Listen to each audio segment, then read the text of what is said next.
नमस्ते, मेरा नाम है आलोक सोती और आप देख रहे हैं फिजिक्स पंडा भाई आलोक सोती। हमारे एक प्रिय छात्र हैं गोरखपुर से उत्कर्ष राय जी। वो एक सवाल को लेके बहुत ही ज़्यादा बेचारे पैशनेट हैं।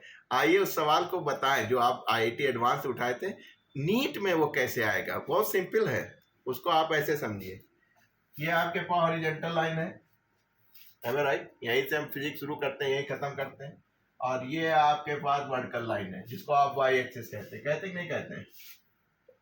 आपने एक पार्टिकल उठाया जिसका मास m था और उसको आपने u वेलोसिटी से थीटा एंगल से फेंक दिया, तो क्या होगा? हनुमान जी तो है नहीं कि जो है ब्रह्मांड को पार करके चला जाएगा। आपने फेंका था m मास का पार्टिकल, तो वो एक प्रोजेक्टाइल मोशन बनाएगा।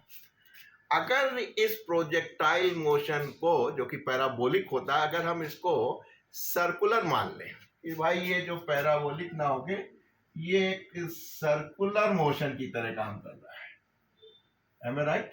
सर्कुलर मोशन की तरह काम कर रहा है, तो इसका रेडियस ऑफ कर्वेचर बताइए।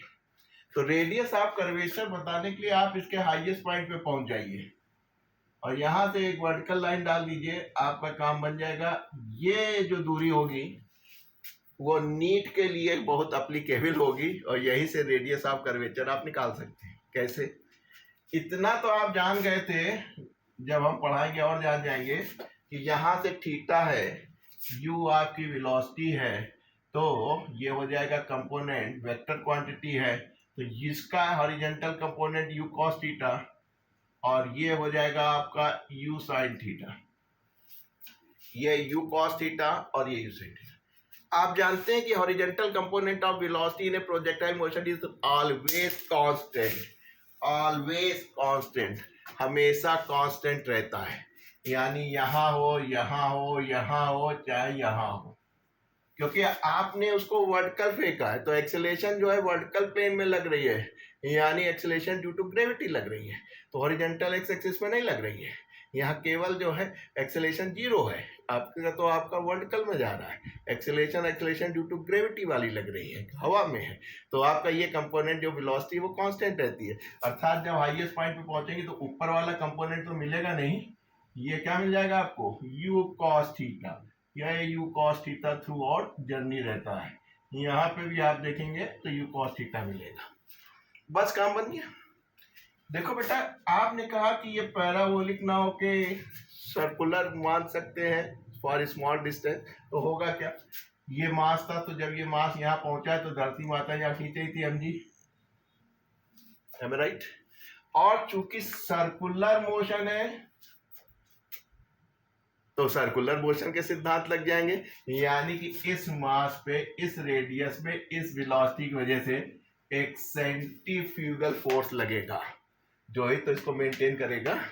भाई धरती माता तो नीचे खींच रही, जैसे मेरा पेन गिरा था ये भी गिरेगा, लेकिन ये अभी यहाँ बैलेंस है तभी तो आगे जा रहा है, नहीं तो यहाँ गिर पड़ता। तो इसका मतलब इसको ऊपर की तरफ कोई खींच रहा है, तो कौन खींचता है? Centrifugal force, mv²/r। Circular motion में आपने पढ़ा था, तो ये mv²/r, तो m इसका ये है, v आपके पास ये है, तो mv²/r, r आपका रेडियस ऑफ कर्वेचर हो गया।